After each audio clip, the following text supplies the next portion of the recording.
Clip number 156، اس میں آپ قرآن پاک کی سورہ آل عمران کی آیت نمبر 173 سے 175 تک کی تلاوت، ترجمہ اور تفسیر قرآن صراط الجنان سنیں گے۔ بسم اللہ الرحمن الرحیم۔ ترجمہ، اللہ کے نام سے شروع جو نہایت مہربان رحمت والا ہے۔ الذين قال لهم الناس إن الناس قد جمعوا لكم فاخشوهم فزادهم إيمانا وقالوا حسبنا الله ونعم الوكيل فانقلبوا بنعمة من الله وفضل لم يمسسهم سوء واتبعوا رضوان الله والله ذو فضل عظيم۔ ترجمہ، یہ وہ لوگ ہیں جن سے لوگوں نے کہا کہ لوگوں نے تمہارے لیے ایک لشکر جمع کر لیا، سو ان سے ڈرو، تو ان کے ایمان میں اور اضافہ ہو گیا اور کہنے لگے ہمیں اللہ کافی ہے اور کیا ہی اچھا کارساز ہے۔ پھر یہ اللہ کے احسان اور فضل کے ساتھ واپس لوٹے، انہیں کوئی تکلیف نہ پہنچی اور انہوں نے اللہ کی رضا کی پیروی کی، اور اللہ بڑے فضل والا ہے۔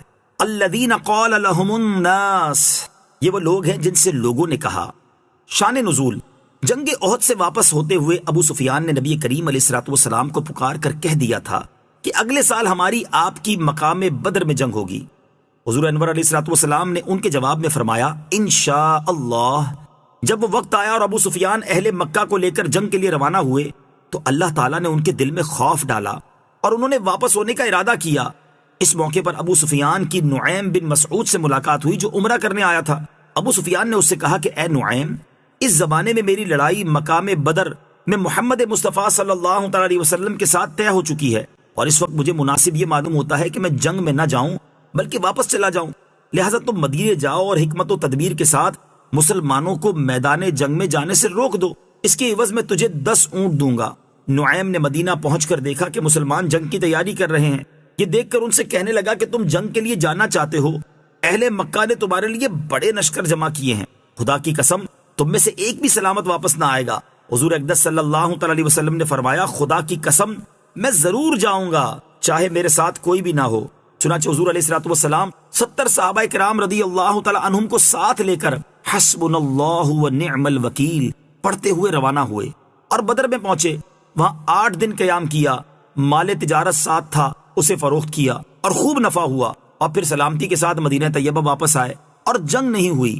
چونکہ ابو سفیان اور اہل مکہ خوفزدہ ہو کر مکہ مکرمہ کو واپس ہو گئے تھے، اس واقعے کے متعلق یہ آیت اور اس کے بعد والی آیت نازل ہوئی۔ اس واقعے کو بدر صغریٰ کا واقعہ کہتے ہیں۔ اس واقعے سے بھی صحابہ کرام کی عظمت واضح ہوتی ہے کہ جب انہیں کافروں کے بڑے بڑے لشکروں سے ڈرایا جا رہا ہے تو بجائے ڈرنے اور بزدلی دکھانے کے ان کی ہمت اور جواں مردی اور بڑھ جاتی ہے، ان کے ایمان میں اضافہ ہو جاتا ہے، ان کی زبانوں پر ایک ہی وظیفہ جاری ہوتا ہے کہ ہمیں اللہ عز و جل کافی ہے اور وہی سب سے اچھا کارساز ہے۔ کافر ہے تو شمشیر پہ کرتا ہے بھروسہ، کافر ہے تو شمشیر پہ کرتا ہے بھروسہ، مومن ہے تو بے تیغ بھی لڑتا ہے سپاہی۔ انما ذالکم الشیطان یخوف اولیاءہ فلا تخافوہم وخافون ان کنتم مؤمنین۔ ترجمہ، بے شک وہ تو شیطان ہی ہے جو اپنے دوستوں سے ڈراتا ہے، تو تم ان سے نہ ڈرو اور مجھ سے ڈرو اگر تم ایمان والے ہو۔ انما ذالکم الشیطان، بے شک وہ تو شیطان ہی ہے۔ یہاں پچھلے واقعے ہی کا بیان ہے کہ وہ تو شیطان ہے جو مسلمانوں کو مشرکین کی کثرت سے ڈراتا ہے، جیسا کہ نعیم بن مسعود نے کیا کہ وہ اپنے دوستوں سے ڈراتا ہے۔ لیکن اللہ تعالیٰ تمہیں حکم دیتا ہے کہ ان منافقین اور مشرکین کا خوف نہ کرو جو شیطان کے دوست ہیں، بلکہ صرف اللہ تعالیٰ سے ڈرو، کیونکہ ایمان کا تقاضا ہی یہ ہے کہ بندے کو خدا کا خوف ہو، اور جب یہ خوف پیدا ہو جاتا ہے تو پھر کسی دوسرے کا خوف باقی نہیں رہتا۔ اس آیت مبارکہ سے پتہ چلا کہ مسلمانوں کو کافروں سے ڈرانا، مسلمانوں کے حوصلے پست کرنا، ان کے سامنے کافروں کی طاقت کو بڑا چڑھا کر پیش کرنا تاکہ مسلمان ہمت ہار بیٹھیں اور اور کفار سے مقابلے کا نام تک نہ لیں، یہ سب حرکتیں کفار و منافقین کی ہیں۔ ایسے لوگوں کی ہمارے زمانے میں کمی نہیں جنہیں مسلمانوں کو تو ہمت و حوصلہ دینے کی توفیق نہیں، لیکن وہ کفار کی طاقت کو ایسا بڑا چڑھا کر پیش کریں گے کہ مسلمان ان سے مقابلے کا نام لینے سے بھی گھبرائیں۔ اخبار وغیرہ کا مطالعہ کرنے والوں سے یہ بات پوشیدہ نہیں